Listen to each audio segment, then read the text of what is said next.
శంబర పోలమాంబకు పట్టు వస్త్రాలు సమర్పించిన మంత్రి శంబర పోలమాంబకు మంగళవారం రాష్ట్ర మహిళా శిశు సంక్షేమ శాఖ మరియు గిరిజన సంక్షేమ శాఖ మంత్రి శ్రీమతి గుమ్మిడి సంధ్య రాణి రాష్ట్ర ప్రభుత్వం తరపున పట్టు వస్త్రాలను సమర్పించారు. మంత్రి సంధ్య రాణి కుటుంబ సభ్యులతో కలిసి అమ్మవారిని దర్శించుకున్నారు. దేవస్థానం కార్యనిర్వహణ అధికారి నారాయణరావు, అర్చకులు సంప్రదాయబద్ధంగా పూర్ణకుంభంతో స్వాగతం పలికి అమ్మవారి పట్టువస్త్రాలు అందించి ఆలయ సంప్రదాయంతో ప్రత్యేక పూజలు చేసి ఆశీర్వచనాలు అందించాలని ఆకాంక్షించారు. అమ్మవారికి పట్టువస్త్రాలు సమర్పించే మహత్కర భాగ్యాన్ని కల్పించిన ముఖ్యమంత్రి చంద్రబాబు నాయుడుకు కృతజ్ఞతలు మంత్రి కృతజ్ఞతలు తెలిపారు.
నా పేరు శివరామకృష్ణ అండి.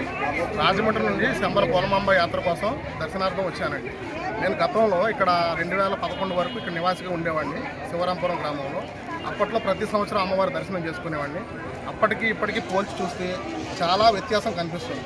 భక్తుల తాకిడి పెరిగినప్పటికీ దానికి తగ్గట్టుగా మంచి ఏర్పాట్లు జరగడం జరిగింది. ప్రత్యేకంగా ఈ సంవత్సరం అమ్మవారి దేవస్థానం చుట్టూ ఉన్న ల్యాండ్ అంతా కూడా సీసీ రోడ్స్ వేసి మంచి సంరక్షణ పరంగా ఏర్పాట్లు చేసి భక్తులకి చాలా మంచి దర్శనం జరిగేటట్టు ఇక్కడ మంచిది ఏర్పాట్లు చేయడానికి ఎమ్మెల్యేలు కృషి చేశారు. ముఖ్యంగా సంధ్యారాణి మేడం గారు మంత్రివర్యులు అయిన తర్వాత మొదటిసారిగా జరుపుకున్న ఉత్సవం చాలా దిగ్విజయంగా పూర్తి చేయడం కోసం మంచి ఏర్పాట్లు చేయడంలో మేడం గారు ఎనలేని శ్రద్ధ కనిపించిన విషయం కొట్లాడుతూ కనిపిస్తుంది. ఇక్కడికి రావాలనుకునే భక్తులు ఎవరూ కూడా ఇబ్బంది పడకుండా దర్శనం చేసుకున్నారో అందరూ వచ్చి ప్రతి వారం దర్శనం చేసుకుని వెళ్లాల్సిందిగా నా తరఫు నుంచి నేను కోరుకుంటున్నాను. శంబర పోలమాంబకి జై. సంధ్యారాణి మేడం గారికి ధన్యవాదాలు. అలాగే శ్రీ శంబర పోలమ్మ జాతర శుభాకాంక్షలు ప్రజలందరికీ నా నమస్కారం. అలాగే మేడం వచ్చి నుంచి ఫస్ట్ మినిస్టర్ అయిన వల్ల కింద సంవత్సరానికి ఇప్పటికీ కేవలం 2,40,00,000 వరకు ఇచ్చింది మేడం గారు. 2,40,00,000 వరకు ఇచ్చి ఇది డెవలప్మెంట్ ఏనాడో లేదు. ఇది ఫస్ట్ టైం జరిగింది శంబర పండుగకి. ఏనాడో లేదు. ఇలాంటి వరకు ఇచ్చింది 2,40,00,000. ఇంకా పెండింగ్ ఉంది. పండుగ పూర్తి చేస్తారు. ఆ సెట్లు కూడా వచ్చి మేడం దేవాల ఇంతవరకు ఎప్పుడు ఎవరు చేయలేదు. అలాగే చైర్మన్ కూడా కొత్తగా వచ్చారు. మంచిగా ఎత్తుకి ఇచ్చింది మేడం. దానివల్ల అందరికీ మంచి ఉత్సాహం ఉంది. చైర్మన్ వల్ల ఈ వచ్చే భక్తులు కూడా ఏ ఇబ్బంది లేకుండా సౌకర్యం కూడా కల్పించాము. ఆరోగ్యం వాటర్ కానీ నీళ్ళు కానీ పులిహ ఇచ్చడం కూడా మా శ్రీకృష్ణ పెట్టింది.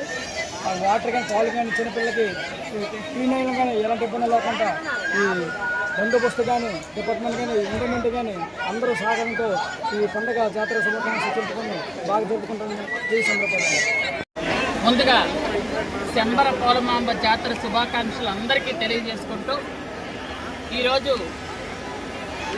మొట్టమొదటిసారిగా అంటే కవరిపల్లిలో ముత్యాలమ్మ పండుగ ఉంటున్నప్పుడు అక్కడ మేమే పూజారులం కాబట్టి అమ్మవారిని వెనక పెట్టి ఇంతవరకు మొదటి మంగళవారం నేను ఇన్ని రోజులు కూడా పోలమాంబను దర్శించుకోలేదు. ఈరోజు ఉదయం వెళ్ళి ముత్యాలమ్మను దర్శించుకొని పోలమాంబను దర్శించుకోవడానికి వచ్చాం. రాష్ట్ర పండుగగా ఉన్నటువంటి శంబర పోలమాంబ జాతర, ఇది ముఖ్యంగా గిరిజనుల జాతర.